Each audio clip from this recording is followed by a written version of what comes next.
and thought about turning back to tell him how bad things were, but decided against it. He knows, she thought to herself. Sedgwick was stubborn. There was no getting him to change tack once he had made a decision. Dad will leave if it gets bad. She moved even more quickly, through the smoke and up onto an embankment that she used where the road became impassable. Ethereal bits of glowing dust fell from the sky. Skye watched them uneasily. Embers, she thought.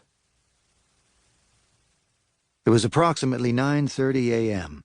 A few hours earlier, satellites had captured flames approaching Paradise at about 21 miles per hour, faster than the previously posited maximum for wildfire spread. They were consuming almost 400 American football fields worth of vegetation a minute. Smoke blotted out the sun and streamed low over the town, reducing the visible world to paradise and nothing more. The flames, when they arrived, were unstoppable, far beyond the capacity of any firefighter to control. In places, they burned as hot as a crematorium. Cars turned into rivulets of molten metal. Homes became matches that set fire to the next. The conditions gave rise to apparitions only seen in the most extreme of blazes, fire tornadoes. Within hours, the fire would consume Paradise, trapping thousands of people who were trying to flee on roads designed for a fraction of that number.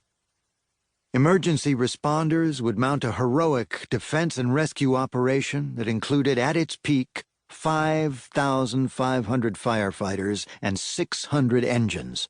But when the blaze was finally brought under complete control with the help of rain 17 days later, it had become the deadliest wildfire in America in a century, and the deadliest ever in recorded California history. The town of Paradise would suffer a fate almost without parallel in the modern era in the United States. Total devastation. Part 1. Paradise. Chapter 1. A gold rush town.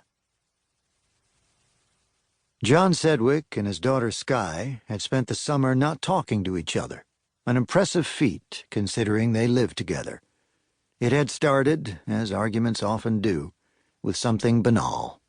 A bathroom lamp broke. Sedgwick blamed Skye.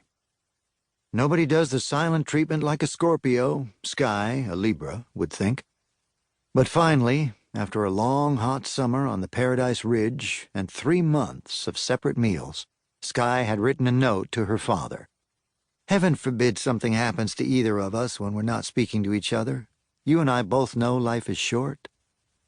So, on November 4th, 2018, here they were at the Depot Restaurant, a quaint 115-year-old former train stop just north of Paradise, for a birthday dinner marking Sedgwick's own 82 years on the planet. Money was hard to come by for the both of them, but Skye had sold one of her bricolage paintings and decided this was the best thing on which she could splurge. More than a business, the Depot was the heart of Magalia. It was built in 1903 as a stop on a 31-mile train line that connected the valley with a lumber mill in the mountains. Since the railroad closed, the Depot had new lives as a flea market and various restaurants. It was also a welcome sign of sorts, reminding residents of this area that they were home, and Skye knew how much it meant to her father. His passion for the Depot was matched only by his fondness for exploring and excavating the history of the ridge. Sedgwick had spent his early years in the Bay Area, though each summer his parents, an Oakland police clerk, and his Scottish immigrant wife, who worked at an upscale San Francisco department store, took Sedgwick and his 2 older sisters up to the community of Magalia. The country air helped his asthma, and his family moved permanently when he was around 10.